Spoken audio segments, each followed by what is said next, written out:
Hi friends, ఈ వీడియోలో ఎంతో టేస్టీగా ఉండే కస్టర్డ్ హల్వాని ఎలా ప్రిపేర్ చేసుకోవాలో చూపించబోతున్నాను. ఈ కస్టర్డ్ హల్వా చాలా టేస్టీగా ఉంటుంది. చాలా సాఫ్ట్గా టేస్టీగా చాలా బాగుంటుంది. రెగ్యులర్గా మనం చేసుకునే హల్వాల కన్నా ఇది కొంచెం డిఫరెంట్ టేస్ట్ ఉంటుంది.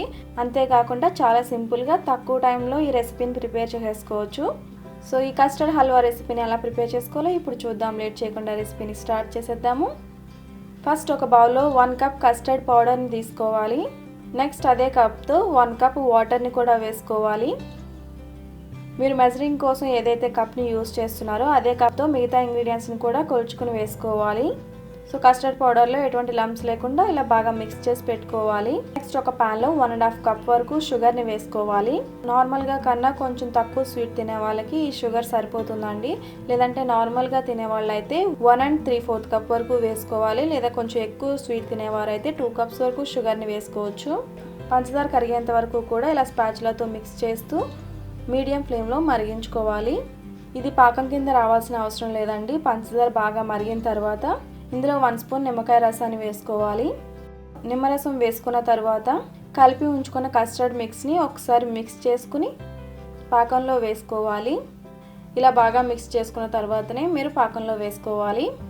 కస్టర్డ్ పౌడర్ వేసిన తర్వాత కంపల్సరీ ఇలా మిక్స్ చేస్తూనే ఉండాలి. స్టవ్ ఫ్లేమ్ని లో టు మీడియం ఫ్లేమ్లో ఉంచి ఇలా కంటిన్యూస్గా మిక్స్ చేస్తూ కుక్ చేసుకోవాలి. ఈ హల్వా రెసిపీ చాలా క్విక్గా రెడీ అయిపోతుంది.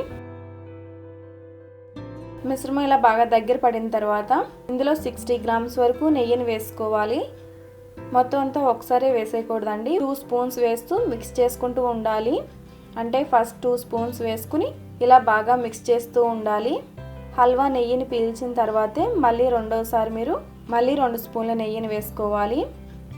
ఇలా నెయ్యి అయ్యేంత వరకు కూడా కొంచెం వేస్తూ 5 మినిట్స్కి ఒకసారి వేస్తూ లో ఫ్లేమ్లో మిక్స్ చేసుకుంటూ ఉండాలి. స్టవ్ని లో ఫ్లేమ్లోనే ఉంచి ఇలా మిక్స్ చేసుకుంటూ ఉండాలి. నెయ్యిని ఇలా వేయడం వల్ల హల్వా గట్టిగా కాకుండా చాలా స్మూత్గా వస్తుంది.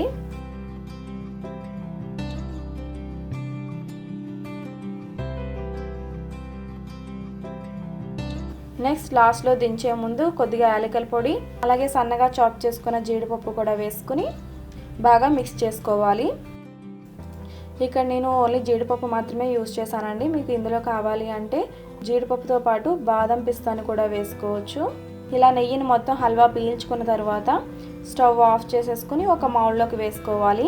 లోతుగా ఉన్న ప్లేట్ని కానీ లేదంటే ఏదైనా మౌల్డ్ కానీ తీసుకుని దానికి ఆయిల్ని కానీ నెయ్యిని కానీ గ్రీస్ చేసుకుని మనం ప్రిపేర్ చేసి పెట్టుకున్న హల్వాని కూడా వేసుకుని ఫ్లాట్గా అడ్జస్ట్ చేసుకోవాలి.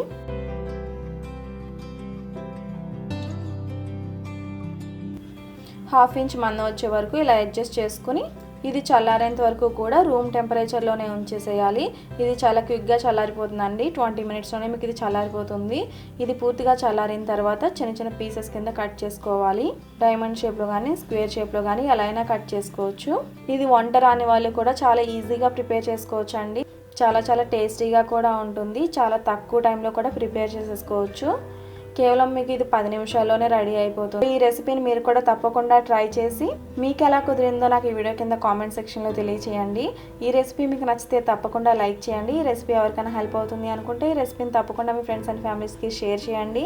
మరిన్ని రెసిపీస్ కోసం నా ఛానల్ సబ్స్క్రైబ్ చేయండి. అలాగే తర్వాత వచ్చే బెల్ ఐకాన్ కూడా క్లిక్ చేయండి. Thanks for watching.